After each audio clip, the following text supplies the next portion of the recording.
The woman who raised me didn't just pretend to be my aunt. She burned her own sister alive for a massive life insurance payout. I dry heaved over my sink when I realized she used my tears to cash the check. But to understand how I got here, I need to take you back to my 47th birthday.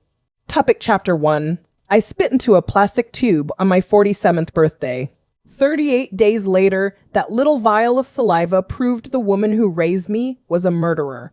My name is Zora. I'm a senior forensic actuary at a corporate risk management firm here in Chicago. My entire career is built on finding statistical anomalies. I dig through thousands of financial records looking for the exact moment a lie begins. People lie, but paper doesn't. I always thought my own life was a perfectly balanced ledger. I was incredibly wrong. It all started last October. My husband Langston bought me an Ancestry DNA kit for my birthday. He knew I desperately wanted to trace my Pakistani heritage. I remember standing at our kitchen island. The white marble felt freezing cold under my bare forearms. I held the clear plastic tube up to the pendant light. It had a little bit of blue liquid at the top. There was a crisp white barcode sticker wrapped around the side. Langston was smiling in the background. He leaned his tall frame against the stainless steel refrigerator. He laughed and said, "Maybe we'll find out you have royal blood." I rolled my eyes, broke the seal, and spit into the tiny funnel. It was such a mundane, light-hearted moment. I snapped the plastic cap closed. I sealed my DNA inside the small cardboard return box. I had absolutely no idea I was packaging the destruction of my entire reality. The next morning, I left the box on the front porch. I actually have the doorbell cam footage saved on my phone.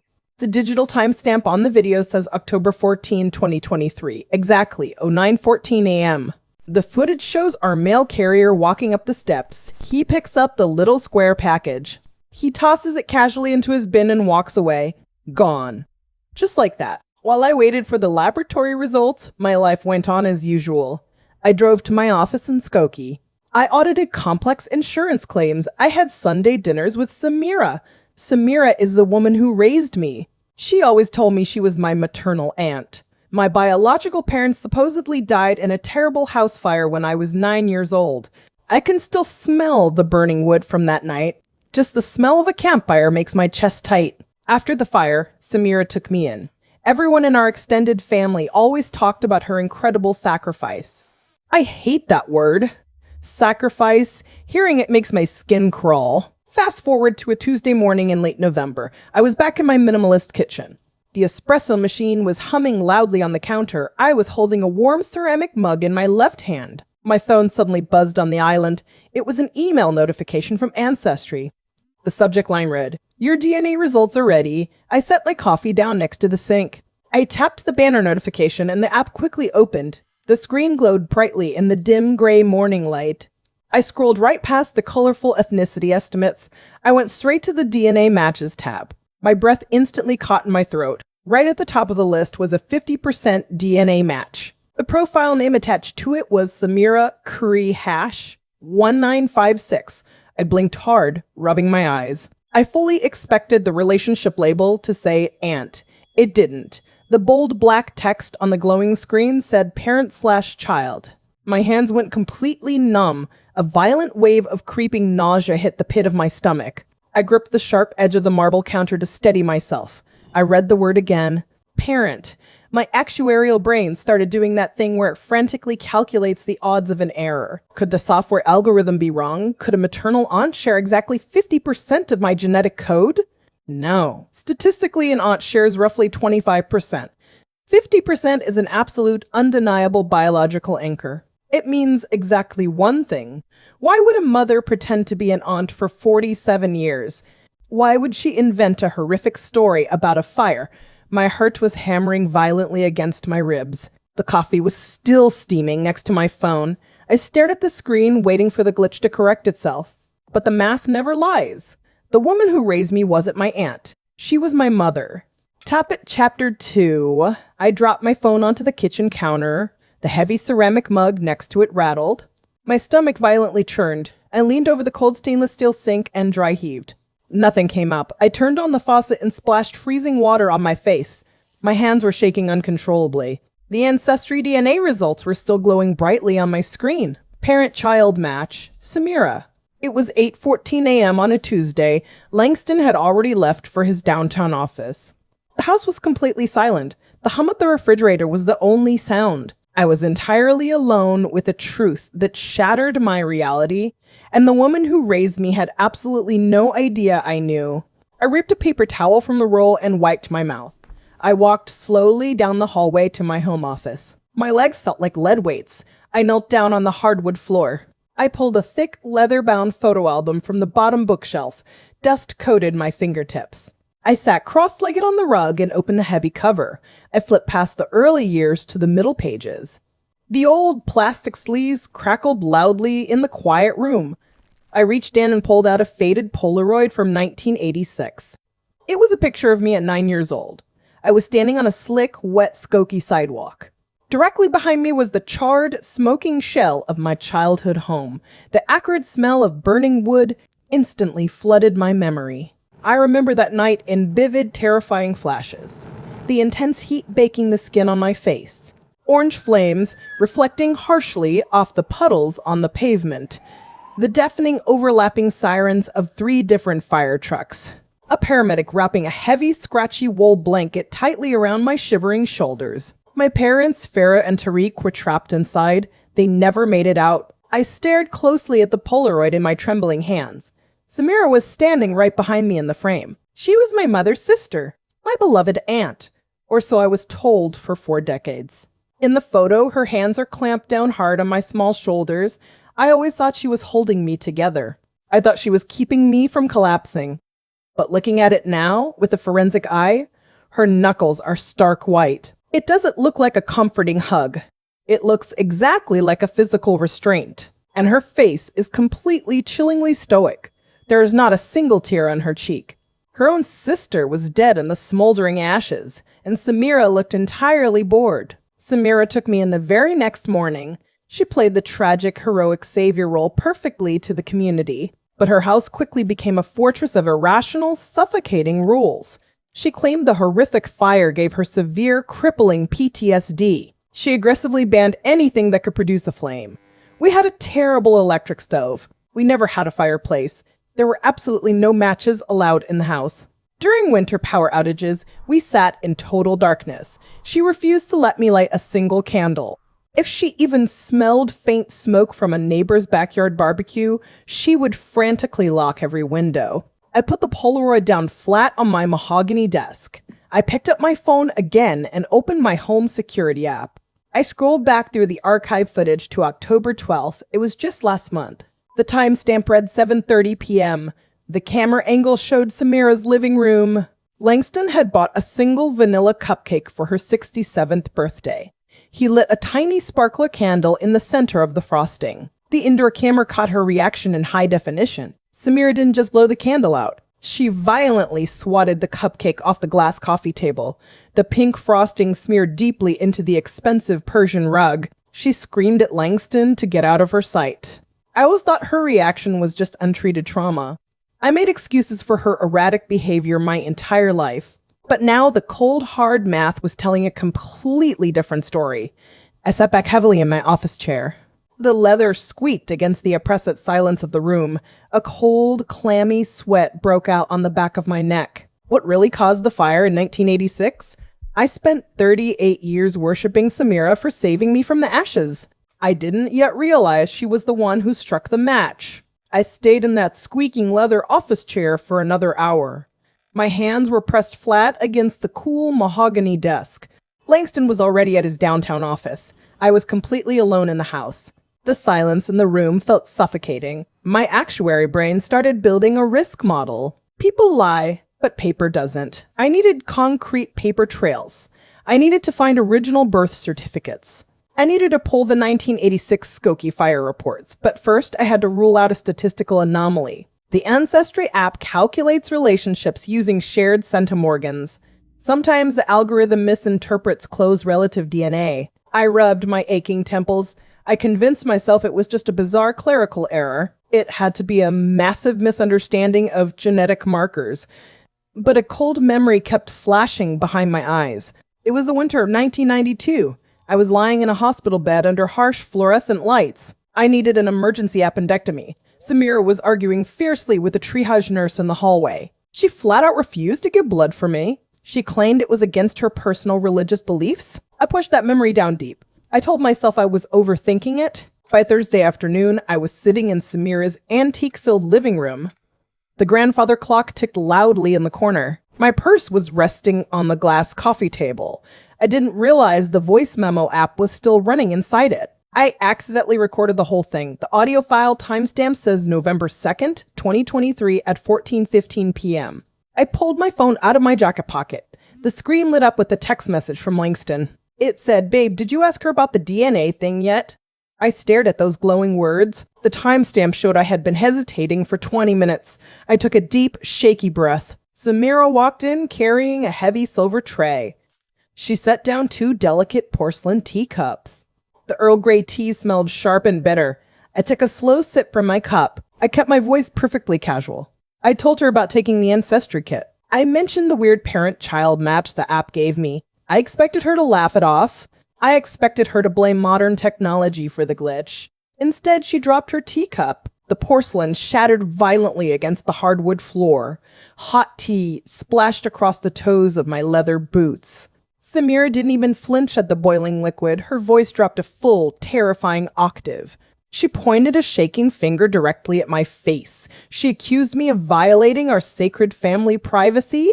Spittle flew from her lips. She called me an ungrateful child. She reminded me of her ultimate sacrifice. She said, "I sacrificed my entire inheritance to pay for your private schooling. And this is how you repay me? By digging up ghosts?" I just sat frozen on the velvet sofa. My heart hammered painfully against my ribs. Samira knelt down on the Persian rug. She started sweeping up the broken porcelain with her bare hands. Her fingers were trembling violently. A sharp, sudden fear washed over me. I was suddenly terrified of the woman who raised me. I looked around her shadowy living room. The heavy drapes were pulled tight against the afternoon sun. The antique wooden cabinets were all securely locked. What else was she hiding in this house? Why would a mother pretend to be an aunt for 47 years? None of the math made any sense. I watched a bright drop of blood well up on her thumb. She had sliced her skin on a jagged piece of the cup. She didn't even seem to feel the pain. She didn't look confused. She looked like a cornered animal. And that's when my actuary brain kicked in. Innocent people don't panic at data. Topic, Chapter 4. I watched the dark blood pool on the Persian rug. The red stain was spreading fast across the woven wool. Samira was still gasping, clutching her bleeding hand. My actuary brain was running cold, hard calculations. Innocent people do not react to data with sudden, violent panic. A cornered animal does. I looked down at my black leather purse resting on the glass coffee table. Inside, my phone was still running the voice memo app. It was recording every ragged breath she took. I needed to get out of that house. I needed to leave before she realized what I knew. "I'll get some ice," I told her. My voice was perfectly flat. I didn't walk toward the kitchen. I grabbed my purse by the strap. I walked straight out the heavy oak front door. The cold November air hit my face instantly. I practically ran down the concrete steps to the Skokie sidewalk. My hands were shaking so violently I dropped my car keys twice. I got into my sedan and locked the doors. I sat there smelling the faint scent of my own nervous sweat. By Thursday night, I was back at the mahogany desk in my home office. The house was dead silent. Langston was asleep upstairs. I was wide awake, staring at the blank wall. I realized I needed to audit my own life. People lie, but paper doesn't. I started thinking about my birth certificate, the document I had used for passports, for my marriage license, for everything. I realized I had never actually seen the original. A memory hit me from 1994. I was 18 years old. I was sitting at the kitchen table, filling out college applications. I asked Samira for my official birth certificate. She handed me a blurry, crooked photocopy instead. I asked for the real one with the raised seal. She waved her hand at me, completely dismissive. She said, "It's too fragile, Zora. This is perfectly fine." I never questioned it. I just accepted the photocopy. But now that memory felt like a glaring red flag. Friday morning, 10:42 a.m., I walked through the glass doors of the Chase Bank on Dempster Street. Samira kept a safe deposit box here. She had given me the spare key 5 years ago. She told me it was strictly for medical emergencies. Well, discovering your aunt is your biological mother who faked your parentage felt like an emergency. The bank manager escorted me to the vault. The private viewing room was small and windowless. The air in there smelled like old paper and copper. He left me alone and closed the heavy steel door. I slid the long metal box onto the laminated viewing table. The metal was freezing cold against my palms. I took a deep breath. I popped the lid open. Inside was a thick yellowed manila envelope. I dumped the contents out onto the table. Right on top was a heavy piece of paper.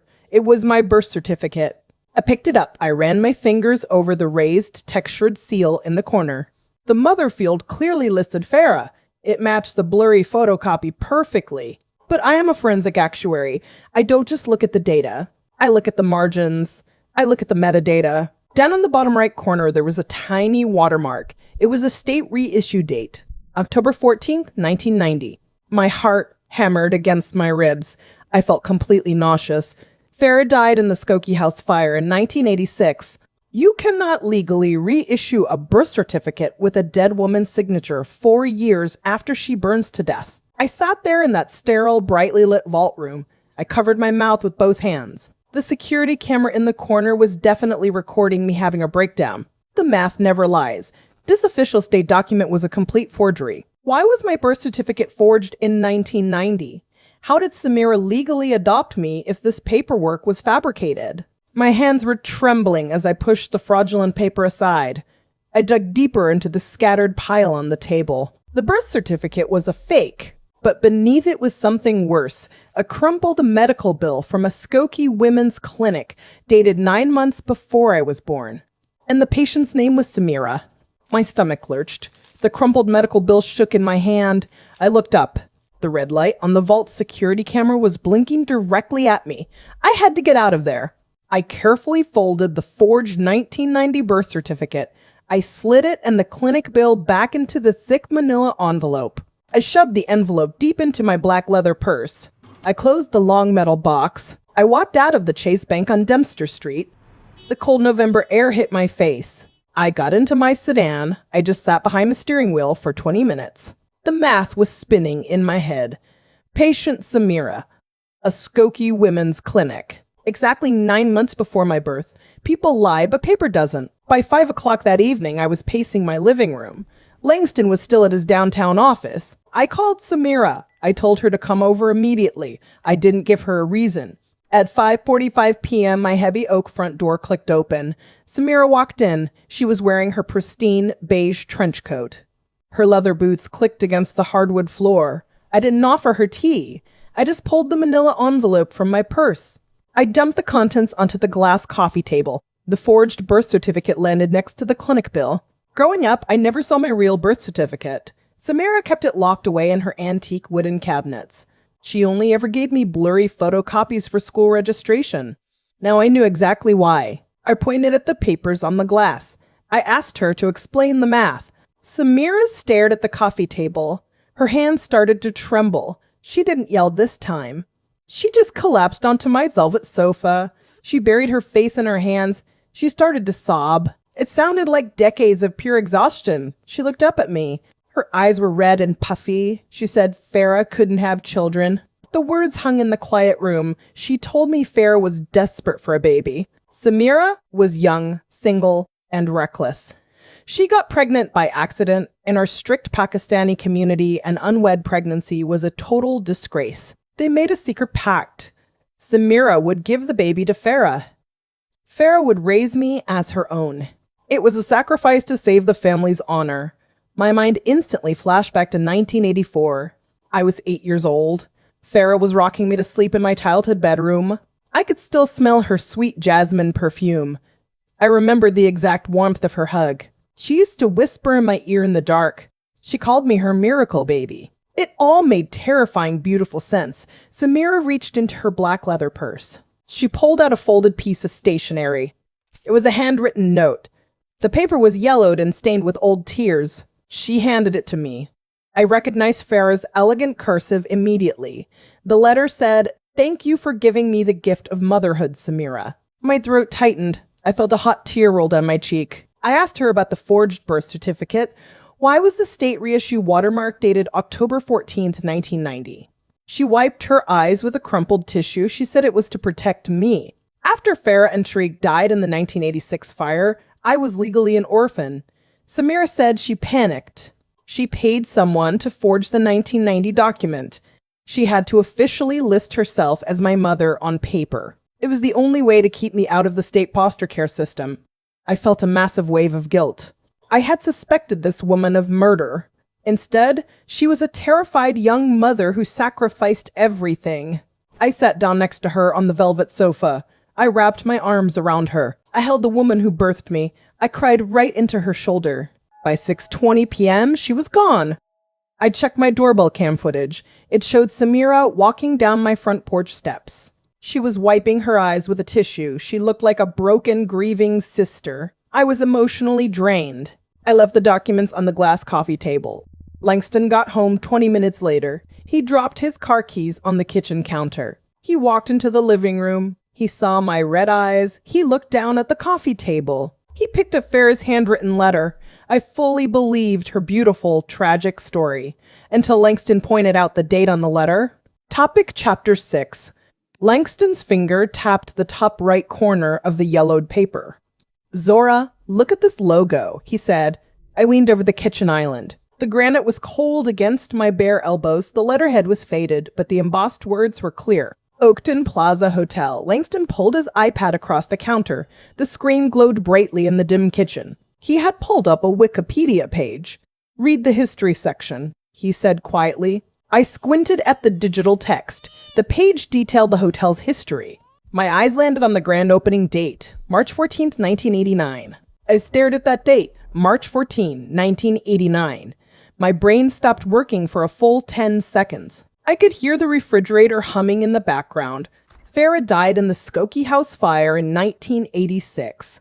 Dead women don't write letters on stationery from the future. My stomach dropped violently. I gripped the edge of the kitchen island. My knuckles turned completely white. The math never lies. People lie, but paper doesn't. Samira had handed me this letter just yesterday. She had cried real heavy tears. We had hugged tightly on her velvet sofa. Now the memory of that hug made my skin crawl. It was a deep physical revulsion. I felt a wave of nausea hit the back of my throat. She hadn't just lied about being my biological mother. She fabricated a confession from my dead adoptive mother. The secret surrogate story was a calculated lie. It was designed to trigger my empathy. It was designed to make me stop digging. Have you ever realized your entire life is a crime scene? It changes the way you breathe. I closed my eyes tightly. A memory flashed sharply in my mind. It was 2001. I was sitting in a grad school classroom for forensic accounting. I was staring at endless spreadsheets covered in red ink. The room smelled like chalk dust and cheap coffee. My professor walked past my mahogany desk. He tapped my paper with his pen. "Fraud always leaves a paper trail," he said. He was absolutely right. Samira was getting sloppy. She needed a physical prop for her tearful confession. So she grabbed an old piece of hotel stationery. She probably kept it hidden in those locked antique wooden cabinets. She didn't check the timeline before she forged Farah's handwriting. That was her fatal mistake. I opened my eyes. The kitchen felt entirely different now. The suffocating shock was completely gone. In its place was an ice-cold, analytical fury. I was done crying. I was done acting like a betrayed daughter. It was time to act like a forensic actuary. I picked up the forged letter. I slid the fragile paper carefully into a clear plastic sleeve. My hands weren't shaking anymore. They were completely steady. I walked away from the kitchen island. I stepped out the heavy oak front door. The November air hit my face like a slap. It was freezing. I walked down the front porch steps. Our outdoor security camera caught it all. The timestamp read exactly 8:15 p.m. I paced aggressively up and down the concrete driveway. The gravel crunched loudly under my leather boots. I pulled out my phone. I dialed a number I hadn't used in 5 years. It was a private investigator I used for corporate fraud cases. He picked up on the second ring. "I need a background check," I said. "Deep dive, financials, property records, everything from 1986 to present." I gave him Samira's full legal name. I ended the call. I stood there in the dark driveway. The streetlights flickered yellow above my head. I looked back at my house. Langston was watching me through the living room window. I gave him a single hard nod. The math just didn't add up. Samira didn't just lie about being my mother. She forged a letter from a dead woman to cover her tracks. It was time to find out what really happened the night of the fire. I stopped crying the second I gave Langston that nod through the living room window. Emotion is a liability in my line of work. I had to treat my own life like a forensic audit. People lie, but paper doesn't. I told Langston to stay at the house and monitor the security cameras. I needed to move fast. I hired a private investigator the very next morning. His name is Vance. He is a retired Skokie homicide detective. He has a cynical streak and a network of old police contacts. I paid his retainer in cash. I gave him one simple directive: pull every archived record on the 1986 fire. We arranged to meet a few days later. It was November 10th. I walked into a dimly lit diner on Towie Avenue.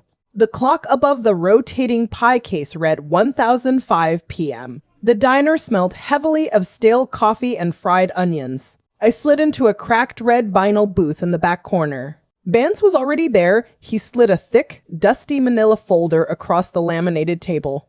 It stopped right next to my ceramic mug. He didn't say a word. He just tapped the cover with a thick, calloused index finger. My heart hammered aggressively against my ribs. I could hear my pulse in my ears. I unhooked the metal clasp and opened the flap. The paper inside was yellowed and stiff. It was the original 1986 Skokie Fire Department Preliminary Incident Report. I smoothed the pages flat on the table. I scanned the first page. The official cause of the fire was typed in faded black ink. It read, "Accidental. Gas leak." That was the exact story Samira had fed me for 38 years. A tragic, unavoidable accident, but I am a senior forensic actuary. I do not just read the executive summary. I hunt for the anomalies hidden in the footnotes. I flipped past the official conclusion. I dug straight to the back of the file. There was a handwritten note tucked behind a crude structural diagram. It was written by the first responder on the scene. The blue ink was smeared and hurried. I read the words 3 times to make sure my eyes were working. The note said, V-pattern burn marks on baseboards in hallway. Smells like kerosene. Recommend arson unit. Kerosene. The word hit me like a physical punch to the stomach. My hands went completely numb. The coffee in my mug suddenly smelled exactly like ash. My mind violently snapped back to 1987. I was 10 years old. We were in Samira's newly purchased house. The air was suffocatingly thick with toxic bleach fumes. Samira was on her hands and knees in the kitchen. She was scrubbing the linoleum with a stiff wire brush. Her hands were raw, red, and bleeding at the knuckles. She just kept muttering the same frantic phrase over and over. Have to get the smell out. Have to get the smell out. I always thought she meant the smell of smoke. She didn't. She meant the kerosene. Vance actually had his dash cam running in his car parked outside. He showed me the footage later. The timestamp read 11/10/22/3/13,005 p.m. You can clearly see me through the diner window. My posture goes completely rigid. I look like a stone statue sitting in that booth. All those years of her strict rules against open flames. The dramatic panic attacks near matches. The supposed severe PTSD. It was never trauma. It was the paralyzing fear of getting caught. Have you ever felt your entire reality invert in a single second? It makes your teeth ache. I looked up from the yellowed file. Vance was watching me quietly over his steaming coffee cup. I asked him a very simple logical question. If the first responder smelled kerosene, why wasn't the arson unit called?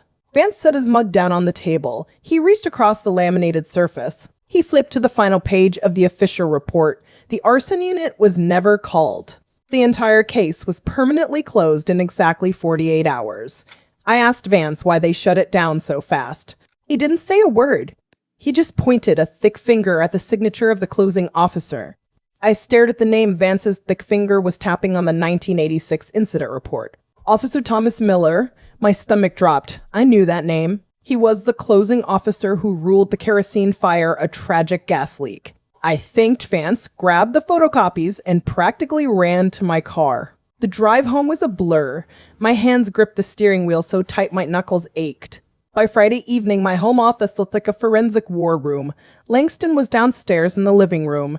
He had his iPad propped on his knees watching our security cameras. He was waiting to see if Samira's sedan would creak down our street. I was locked in my office. My fingers flew across the mechanical keys. It was exactly 11:45 p.m. The blue glow of the dual monitors stung my tired eyes. I pulled up the county property databases. People lie, but paper doesn't. I started running deep background searches on Thomas Miller. I needed to see his financial footprint after 1986. Have you ever looked at someone's spending habits and instantly known they were hiding something? It didn't take long. Dirty cops are rarely financial geniuses. I found the property deed and tax record for a luxury lake house in Wisconsin. The purchase date was January 12, 1987. That was exactly 3 months after Farah and Tariq burned to death. The purchase price was $120,000, paid in full. No mortgage. I leaned back in my leather office chair. The chair squeaked in the quiet room. The math never lies. A Skokie Beat cop in 1986 made roughly $30,000 a year before taxes. I tapped my pen against the glass desk. You don't just find 4 times your annual gross salary in liquid cash. Not legally. I grabbed a black dry erase marker and walked over to the whiteboard on my wall. I drew a thick black timeline. October 1986, fire.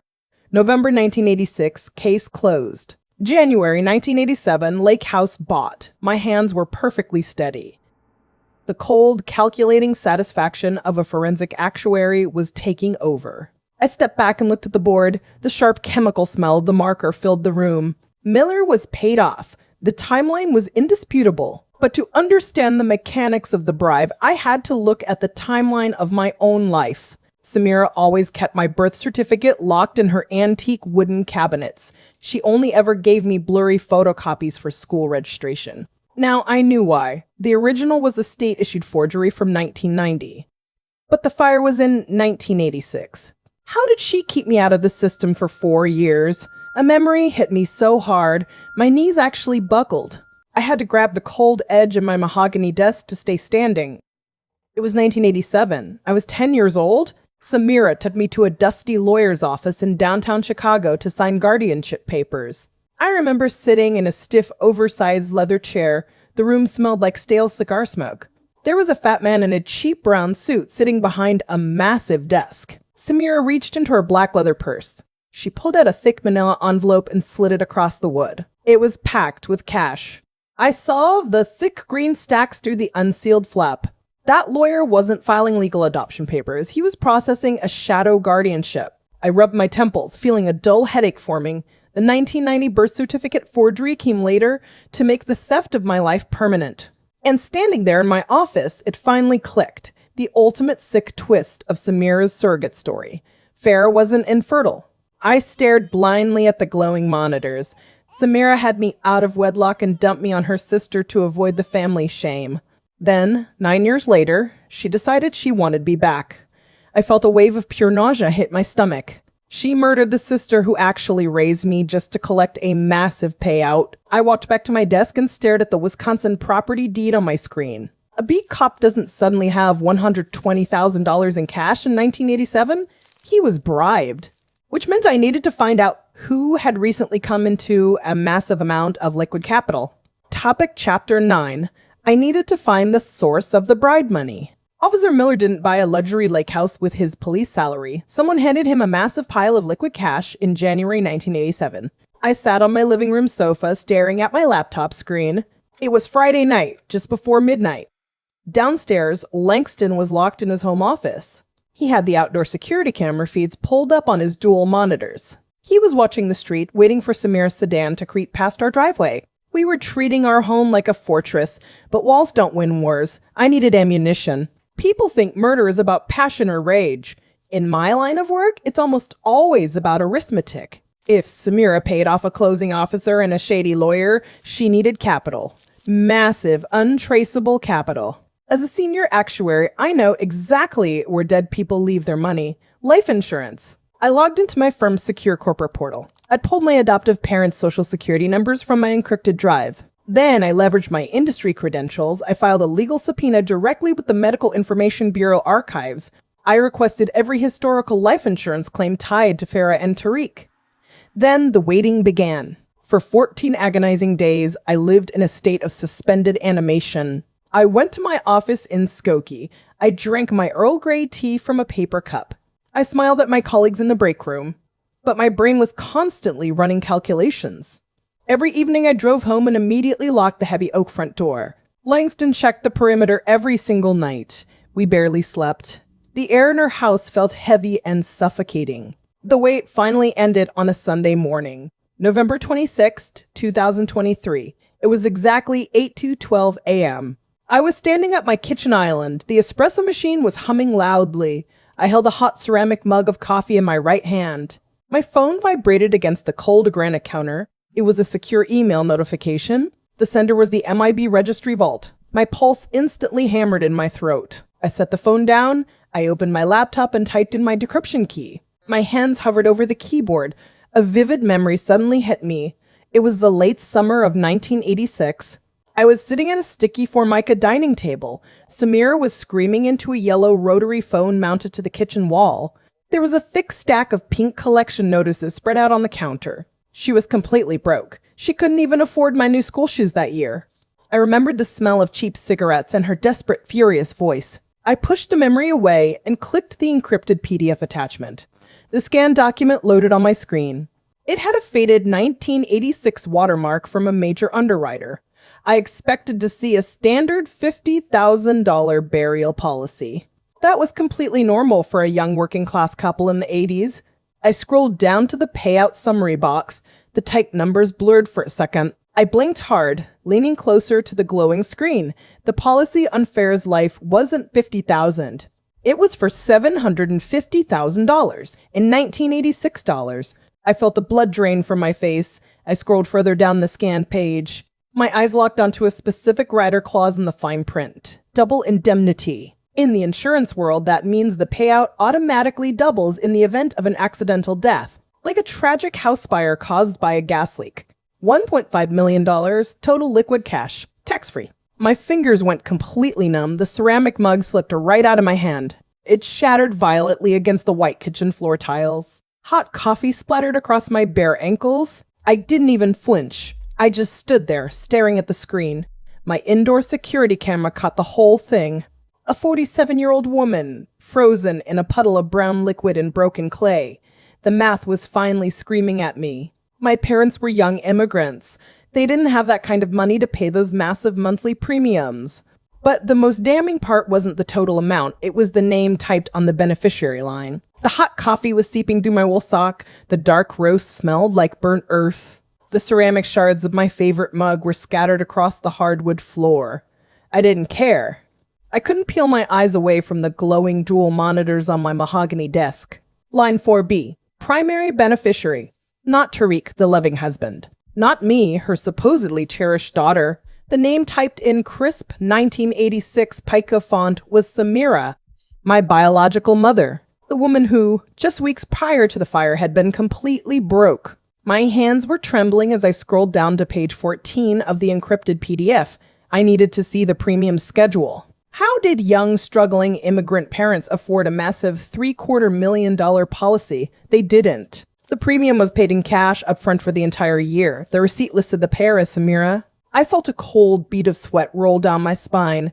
People lie, but paper doesn't. I leaned closer to the monitor, zooming in on Farah's signature at the bottom of the page. It looked wrong. I pulled open my bottom desk drawer and dug out an old leather-bound recipe box. I found a faded index card with Farah's handwritten chicken biryani recipe. I held the yellowed cardboard up to the bright white screen. Farah's real signature was fluid and sweeping. The pen strokes were confident. The signature on the life insurance policy was jagged and shaky. It was heavily indented, like someone had traced it slowly over a glass window pane. Samira forged the entire policy. I checked the date of execution. August 12th, 1986. My actuary brain immediately started doing the math. The math never lies. August 12th to November 10th. Exactly 90 days. You know that feeling when a horrifying truth suddenly clicks into place? In 1980s Illinois, 90 days was the exact length of the arson and suicide contestability clause. If the insured died in a fire before 90 days, the payout triggered an automatic federal fraud investigation. Day 91, the insurance company just cuts a check. She didn't just snap. She didn't lose her temper. She planned the murder of her own sister down to the exact financial quarter. A memory hit me so hard I had to grip the edge of the mahogany desk. It was late November 1986, just 2 weeks after the funeral. Samira dragged me to Marshall Fields on State Street. I was a hollow, grieving 9-year-old in a cheap brown coat. She was grotesquely cheerful. She was almost buzzing with energy. I remember her swinging heavy green shopping bags filled with expensive velvet dresses. She told me she was sacrificing her inheritance to take care of me. There was no inheritance. It was a $1.5 million double indemnity payout. It was blood money. My phone lit up on the desk, vibrating violently against the wood. I jumped, nearly stepping on a sharp piece of broken ceramic. The timestamp read 9:05 a.m., 3 missed calls, all from Samira. She was looking for me. Langston was still downstairs in the living room, monitoring the outdoor security feeds on his iPad. I knew he was watching the cold concrete driveway for her sedan. I didn't answer the phone. I just stared at the forged signature on the monitor. The sheer scale of the evil was suffocating. She burned them alive for cash. She bought a dirty cop with the proceeds. She bought me back from the state with a fake birth certificate. She forged the policy. She set the fire. She bribed the cop, but to prove it in court 38 years later, I needed a living witness. I needed the man who signed the check. Was the original claims adjuster still alive? Topic. Chapter 11. My phone vibrated on the cold granite counter for the 3rd time. Samira's name flashed across the cracked screen. I didn't answer. I just stared at the broken ceramic shards near my boots. The spilled coffee was already turning sticky on the hardwood. Langston was sitting at the kitchen island. He was frantically swiping through the outdoor security camera feeds on his iPad. We were waiting for her sedan to pull into the driveway. Look at this, I told him. I slid the encrypted PDF across the island. I pointed a shaking finger at the beneficiary line. Then I showed him the 90-day clause. I watched the blood drain completely out of my husband's face. The math never lies. He realized exactly what she had done in the fall of 1986. We need the man who signed this check, I said. I called Vance immediately. I gave him the signature from the bottom of the payout authorization. It took the private investigator less than an hour. The original claims adjuster was a man named Arthur Abernathy. He was 75 years old now. He was living in an assisted living facility in Naperville. Hearing that name triggered a memory I didn't know I had. I closed my eyes. I was 9 years old again, sitting on the living room rug. I remembered a man in a cheap tan suit standing on our front porch. He was holding a metal clipboard. He was arguing loudly with Samira. I remember Samira screaming at him about harassment. Then she slammed the heavy oak door right in his face. It was Abernathy. He knew something was wrong even back then. By Tuesday afternoon, I was pulling into the parking lot of Shady Pines. It was November 28th, 2023. The air was freezing. I zipped my beige trench coat. I walked through the sliding glass doors into the sterile lobby. It smelled strongly of industrial bleach and pureed carrots. I approached the front desk. The receptionist handed me the visitor log. I scanned the laminated pages. No one had visited Arthur Abernathy in 6 months. He was completely isolated. I picked up the plastic pen. I signed in using my maiden name. I needed him to recognize it. I walked down the long, fluorescent-lit hallway to room 214. Before knocking, I tapped the tiny hidden camera built into my lapel pin. A microscopic blue light blinked once. Recording started. Timestamp 14:10 p.m. I pushed the heavy wooden door open. Abernathy was sitting in a padded wheelchair by the window. His skin was paper thin. He looked bored and exhausted. I introduced myself as a corporate auditor. I told him I was doing a retrospective on historical insurance payouts. He barely nodded. His watery blue eyes stared blankly at the beige wall. Then I dropped the bait. I opened my thick manila folder. I have a question about a specific claim from November 1986, I said. A house fire in Skokie. The victims were Farah and Tariq. The change was instantaneous. Abernathy's watery eyes instantly sharpened. His posture stiffened. My hidden lapel camera captured his expression changing from bored to deeply troubled. His trembling hands gripped the armrests of his wheelchair. He looked at me, really looked at me. He saw my face. He recognized Farah's eyes looking back at him. Abernathy leaned forward. His voice was raspy, barely more than a whisper. I told them not to pay it, he croaked. I froze. My heart hammered against my ribs. I told him she did it, he whispered. The hairs on my arms stood up. People lie, but paper doesn't. And neither did the man who tried to stop this payout 38 years ago. He knew Samira was a murderer. I sat down on the edge of his thin mattress. I pulled out my notepad. Abernathy remembered every detail of the case, and he revealed the one piece of the puzzle I had been missing, the real reason why Samira took me in. Topic Chapter 12. I stared at the yellow stains on Abernathy's linoleum floor. My lungs forgot how to pull in air.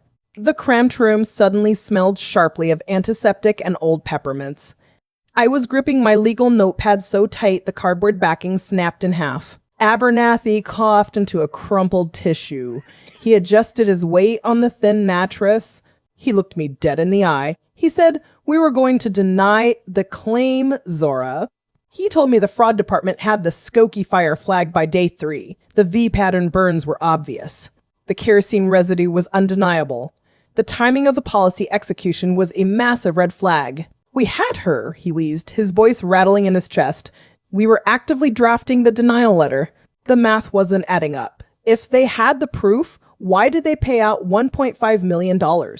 I asked him exactly what changed their minds. He pointed a shaking, arthritic finger right at my chest. He said, "You did." My stomach dropped into a bottomless pit. The fluorescent light above us buzzed like an angry hornet. I checked the voice memo app on my phone. The audio waveform was recording every word. The screen glowed with the time. 14:45 p.m. Tuesday, November 28th. He explained how Samira marched into the insurance corporate headquarters in downtown Chicago. She didn't come alone. She brought a traumatized, freshly orphaned 9-year-old girl. You know that feeling when a buried memory violently clicks into place? I suddenly felt the freezing cold marble floor of that corporate lobby. I remembered the smell of expensive leather couches. I remembered the heavy glass doors. I remembered Samira's hand clamping down on my upper arm. Her sharp acrylic nails dug deep into my skin. It wasn't a comforting squeeze. It was a vicious, twisting pinch. It left a purple bruise that lasted for 2 weeks. She had leaned down, her breath smelling of stale coffee and cigarettes. She whispered fiercely, "Cry. If they ask you, you cry for your mother." I had always thought she was just overwhelmed by grief. I was so incredibly wrong. She was directing a performance. Abernathy leaned back against his pillows. He told me Samira played the devastated, heroic aunt perfectly. She paraded me in front of the nervous executives. I was the ultimate sympathy card, an orphan child with nowhere to go. She threatened to go straight to the local news. She threatened to tell the world that this greedy corporation was starving a grieving orphan. Abernathy reached into his bedside drawer. His hands were trembling. He pulled out a dusty, leather-bound scrapbook. He told me it was a collection of his failed cases. He flipped to the middle. He slid a faded microfiche printout across his laminated viewing table. It was a clipping from the Chicago Tribune. The date was November 24th, 1986. The headline was printed in bold black ink. It read, "Tragic fire leaves child orphan and hero aunt steps in." There was a grainy black and white photo of Samira holding me. I looked absolutely terrified. She looked like a selfless saint. Abernathy said the corporate legal team panicked. The optics of denying the claim would completely destroy their public image. They paid her the tax-free cash to make the PR nightmare disappear. People lie, but paper doesn't. And this piece of paper proved my entire childhood was a calculated transaction. I tapped the tiny lapel camera hidden on my beige trench coat. The red light was still blinking steadily. I had his entire confession on tape. My blood felt like ice water. 47 years of misplaced gratitude. 47 years of thanking this monster for saving me from the foster system. She didn't save me. She needed me. The insurance company would never hand a suspected murderer $1 million check, but they would gladly hand it to a sobbing, heroic guardian. Now I just needed to get Samira to admit it. I needed her voice on the record confirming exactly what she did. I wasn't a daughter to her. I wasn't even a niece. I was a human shield, a prop she used to cash a check soaked in my parents' blood. I walked out of the Shady Pines lobby and into the freezing Naperville air. The wind cut right through my beige trench coat. My hand went straight to the tiny lapel camera pinned to my collar. The red light was still blinking. I reached up and stopped the recording. I had Arthur Abernathy on tape. I had the original claims adjuster confirming the fraud. I got into my sedan and locked the doors. The leather steering wheel was ice cold against my palms. I could feel my heartbeat hammering in my throat.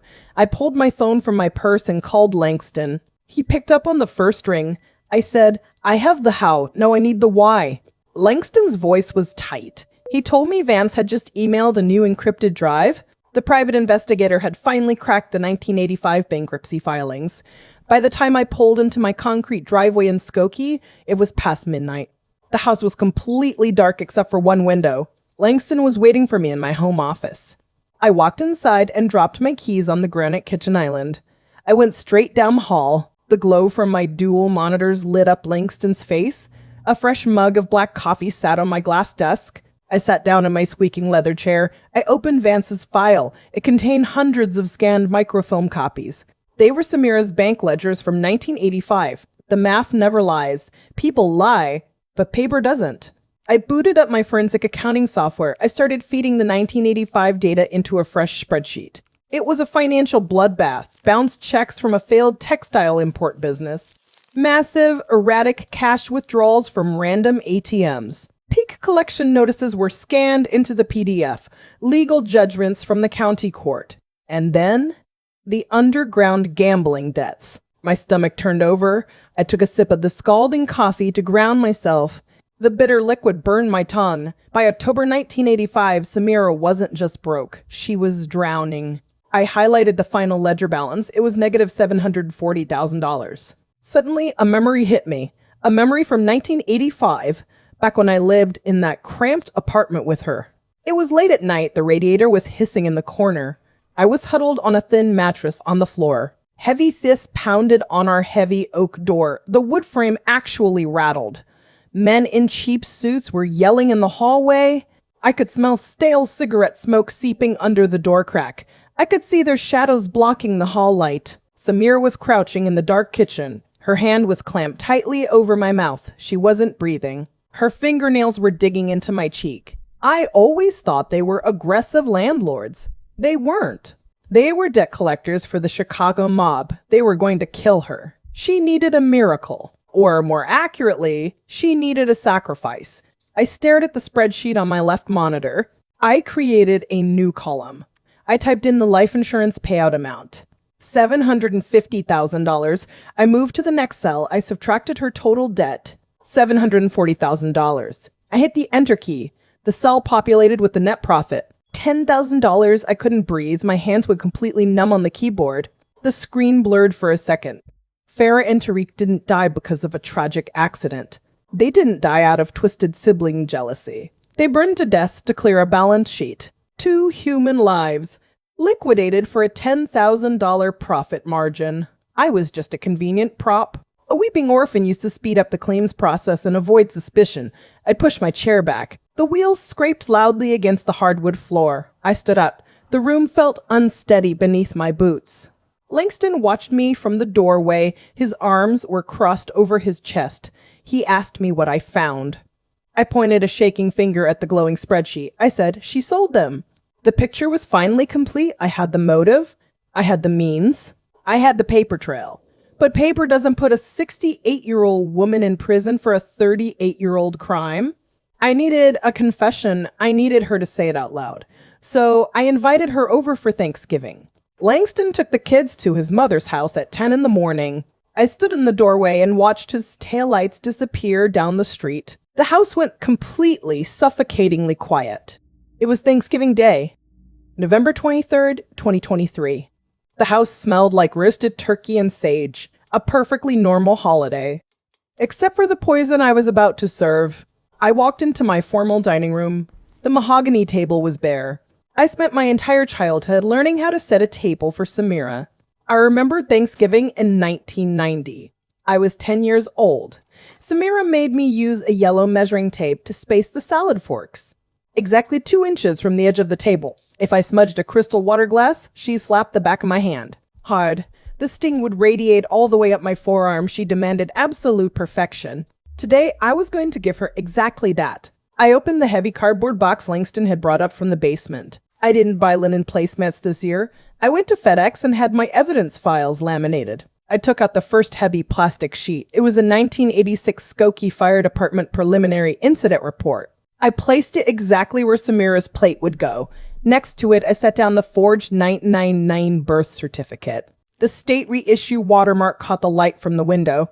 I smoothed my hands over the cold plastic. Then came the bank ledgers from 1985, the ones showing her massive mob debt. I positioned them under the heavy silver butter knives. Next, I placed Arthur Abernathy's sworn affidavit right where her wine glass would sit. Finally, I laid down the encrypted PDF of Farrah's life insurance policy, the one with Samira's name typed on the beneficiary line. I made sure the $1.5 million payout figure was perfectly visible. The math never lies. Neither does high-definition video. I dragged the dining chair over to the table and climbed up. I reached into the crystal chandelier hanging above the centerpiece. I wedged a tiny black wireless camera between two glass teardrops. It gave me a perfect top-down view of the grotesque table setting. I had already hidden two more lapel cameras in the room, one in the grandfather clock, one behind the heavy velvet drapes. I climbed down and pushed the chair back into place. There was only one thing missing, the centerpiece. I didn't buy flowers. I walked into the kitchen and opened the junk drawer. I pulled out a thick white pillar candle and a box of long wooden matches. Samira never allowed candles in her house. She banned gas stoves and fireplaces. For 38 years, she claimed it was PTSD from the fire.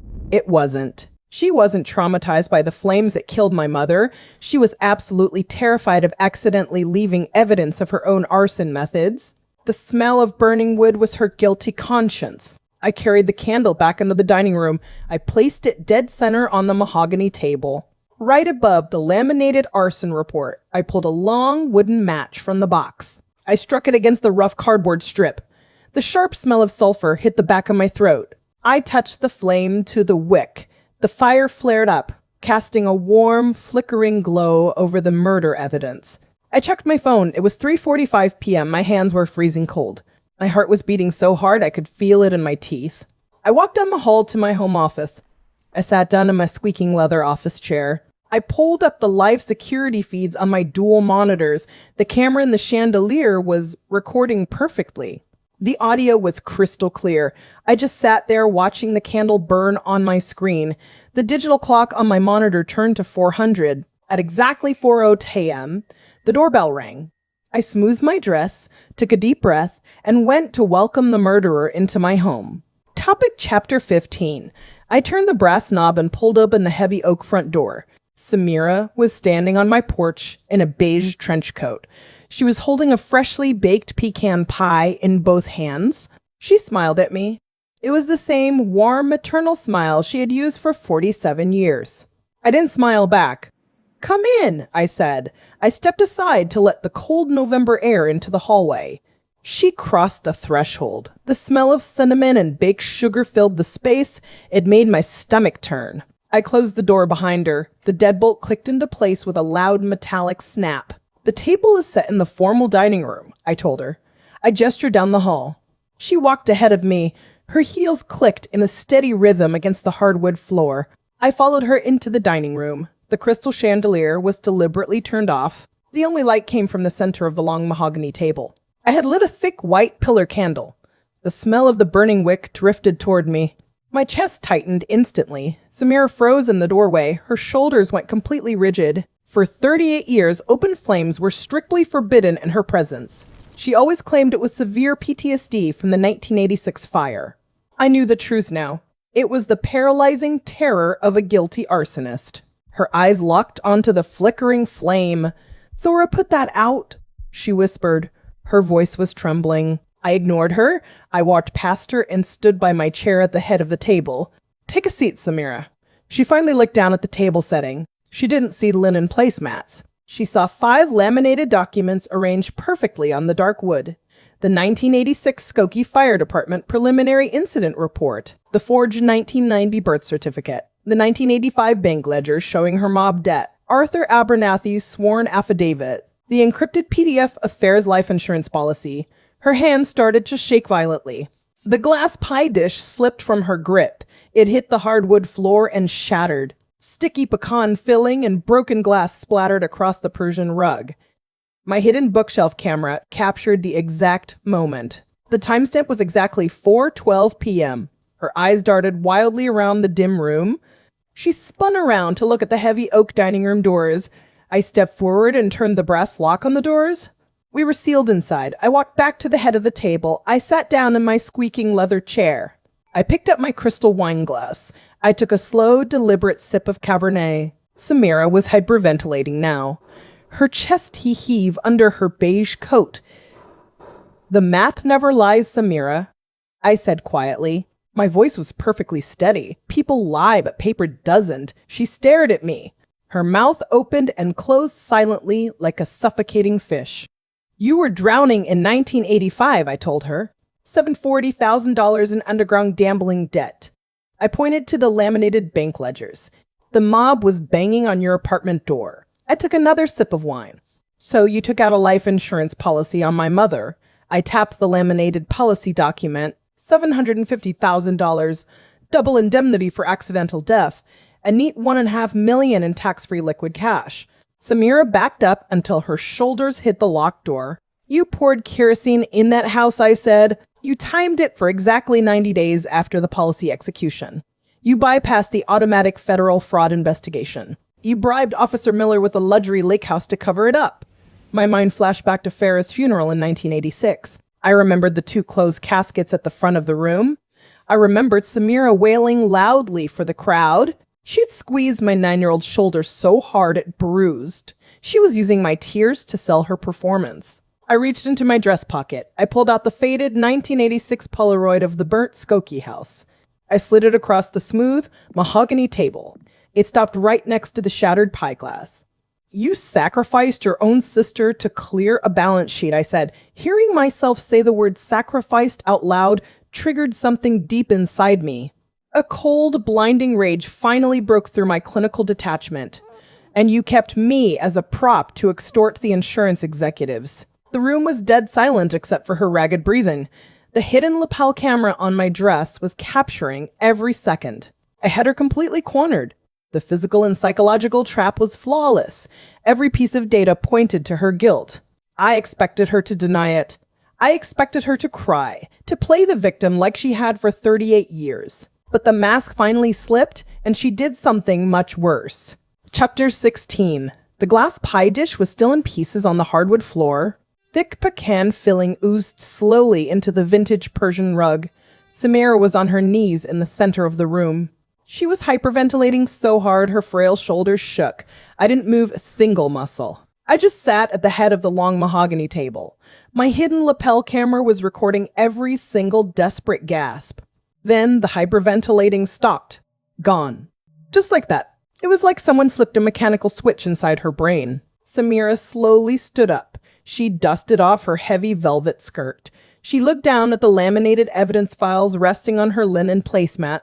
She stared at the forged 1990 birth certificate, and then she laughed. It wasn't a nervous laugh. It was a dry, rasping, hollow sound. It echoed off the heavy velvet drapes in the dining room. She pulled out her tall dining chair and sat down. She poured herself a fresh glass of Cabernet. Her hand wasn't shaking anymore. The terrified, victimized aunt routine was completely gone. "You think you're so smart," she said. She took a slow sip of the dark red wine. "You think these printed papers mean anything in the real world?"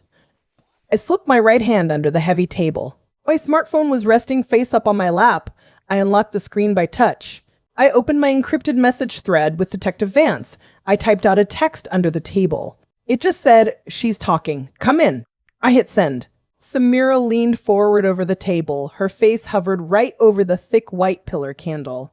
The flickering flame illuminated her features from below. She looked completely monstrous. I knew the hidden bookshelf camera was capturing this exact angle. The digital timestamp on the video feed would read 11/23/2023 16:25 p.m. Farrah was weak, Samira spat. The name hung in the stagnant air like toxic smoke. She was weak, and Tariq was a blind fool.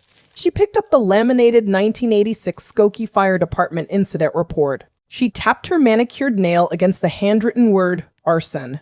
They were drowning in debt, living in a pathetic little apartment box. She smiled. I just sped up the inevitable. My chest felt completely hollow. The math never lies, but hearing the actual calculations of a murderer out loud is different. I stared at the woman who had tucked me into bed for decades. I asked her about the kerosene. I asked her how she slept at night after tracing Farrah's signature on that life insurance policy. She didn't even blink. I slept perfectly fine, she said. The kerosene was easy. I bought it at a hardware store on Dempster Street. She traced the rim of her crystal wine glass. I poured it in a V pattern while they were sleeping. It took 3 minutes. She looked me dead in the eye. I sacrificed my own blood to clear that mob debt. That word, sacrifice. My stomach twisted into a painful tight knot. A memory flashed violently behind my eyes. It was 1998. We were standing in my childhood bathroom. Samira was gently brushing my hair. She was smiling warmly at our reflection in the mirror. She told me I was the only good thing to come out of that tragedy. It was a lie, all of it. The entire foundation of my life was a meticulously calculated fraud. I gripped the edge of the mahogany table. My knuckles turned stark white. I needed to keep her talking on the record. I asked her why she legally adopted me. I asked her why she didn't just abandon me to the state foster care system. Samira rolled her eyes. She looked at me like I was a slow child asking a stupid question. The corporate insurance executives were stalling the payout, she said. Arthur Abernathy was breathing down my neck. She leaned back in the squeaking leather dining chair. I needed a grieving orphan, a 9-year-old girl sobbing in their downtown boardroom. She pointed a sharp finger across the table at me. You bypassed the entire federal fraud investigation. The formal dining room went dead silent. The only sound was the grandfather clock ticking in the hallway. I felt the final, irreversible death of a mother-daughter bond. It didn't burn, it just turned to solid ice. You were just a means to an end, Zora, she said. Her voice was completely flat and clinical. A line item on a balance sheet, a prop. She picked up her crystal water glass. The ice cubes clinked loudly in the quiet room. She took a sip of water, proud of her brilliant 38-year con. She didn't hear the front door unlock. She didn't hear the heavy boots walking down the hallway. The heavy boots stopped right outside my dining room. The brass doorknob rattled violently. It didn't turn. I had slid the deadbolt shut 20 minutes ago. Samira froze. Her crystal water glass hovered halfway to her mouth. Her smug little smile faltered. Who is that? She asked. Her voice was suddenly very thin. I didn't answer her. I just reached over and turned the brass lock. I pulled the heavy oak doors open. Detective Vance pushed his way inside. 2 uniformed Skokie police officers flanked him. The brass buttons on their jackets gleamed under my crystal chandelier. Samira dropped her glass. It shattered against the vintage Persian rug. Ice cubes scattered across the floor. Water soaked into the expensive wool. What is the meaning of this? Samira demanded. She stood up so fast her chair scraped loudly against the hardwood. Sit down, ma'am, Vance said. His voice was a low, dangerous rumble. Samira looked at me. Her eyes darted to the laminated evidence files scattered on the table. The panic finally set in. Officers, there's been a misunderstanding, she said. She smoothed down her velvet skirt with trembling hands. My niece and I were just talking. I was just telling her a story. A silly hypothetical story. Vance didn't blink. He reached into his beige trench coat. He pulled out a smartphone. The screen was still lit. A story, Vance repeated. He tapped the screen. Funny, I've been listening to your story on a live audio feed for the last 38 minutes. Samira's face drained of all color. She looked like an absolute corpse. Vance pulled a folded document from his inner pocket. He slapped it onto the long mahogany table. It landed right on top of the encrypted PDF of Farah's life insurance policy. Arrest warrant, Vance said. 2 counts of first-degree murder. 1 count of aggravated arson. I stared at the paper. It was signed by a Cook County judge in black ink. The date stamped at the top was today. November 23rd, 2023, Thanksgiving Day.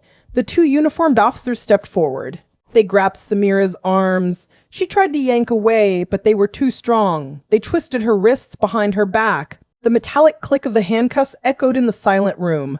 I stared at her hands. I remembered those hands holding mine tight in 1988. We were crossing Dempster Street in the snow. She had told me she would always keep me safe. Now those same hands were locked in cold steel cuffs. The math of it all was staggering. Then, the 68-year-old woman completely lost her mind. The dignified, suffering aunt routine vanished. She started screaming. Vicious, guttural curses in Urdu tore from her throat. Spit flew from her lips and landed on the table. She thrashed against the officers. They dragged her toward the hallway. Her expensive leather boots scuffed my floors. Right at the doorway, she stopped fighting. She dug her heels in. She turned her head and locked eyes with me. Her face was contorted with pure, unadulterated hatred. "You ungrateful bitch," she hissed. Then she said the word. The word she had spent 47 years avoiding. The word she had killed my adoptive parents to hide.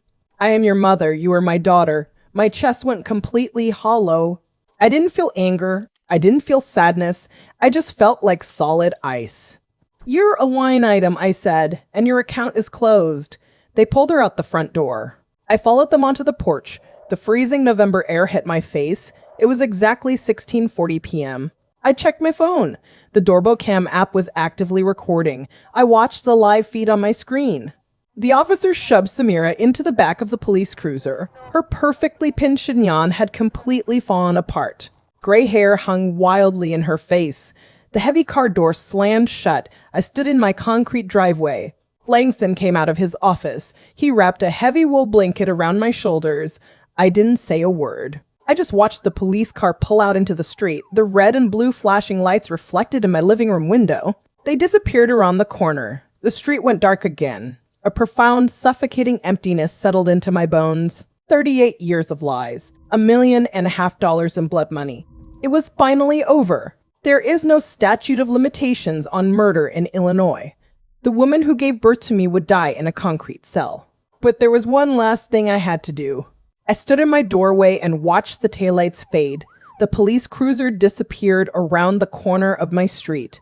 The flashing red lights vanished into the dark. My house was completely silent. The adrenaline was gone. My chest ached. I just felt empty, suffocated, but empty. Langston came up behind me in the hallway. He wrapped a heavy wool blanket around my shoulders. He pulled me against his chest. He didn't say a word. He just held me.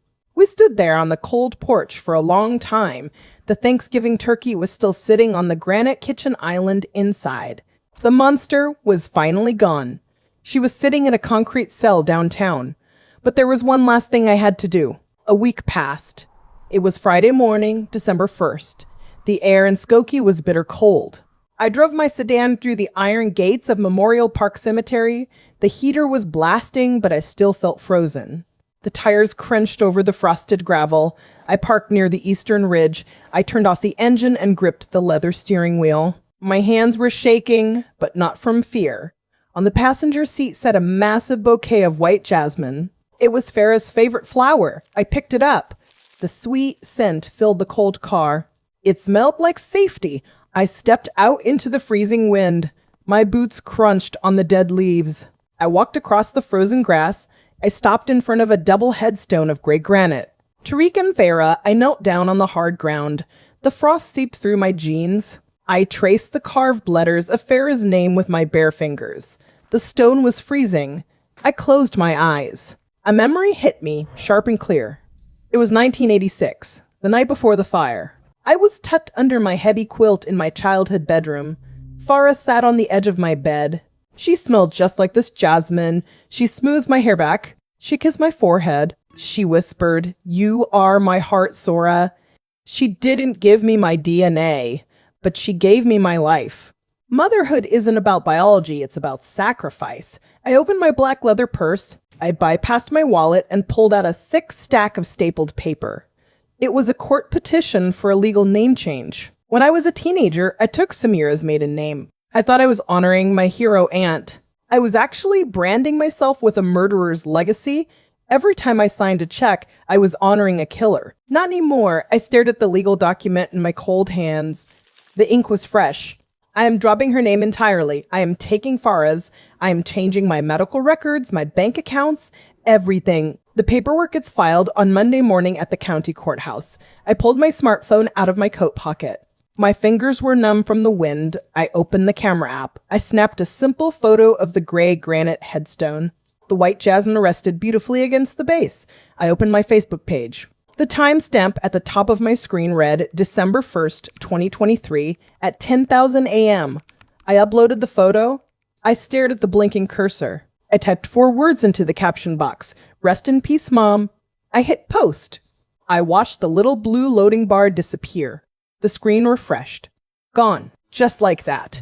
The truth was finally out in the open. I spent 38 years calling a monster mom and an angel aunt. But as I laid the jasmine on the grave, the math finally balanced.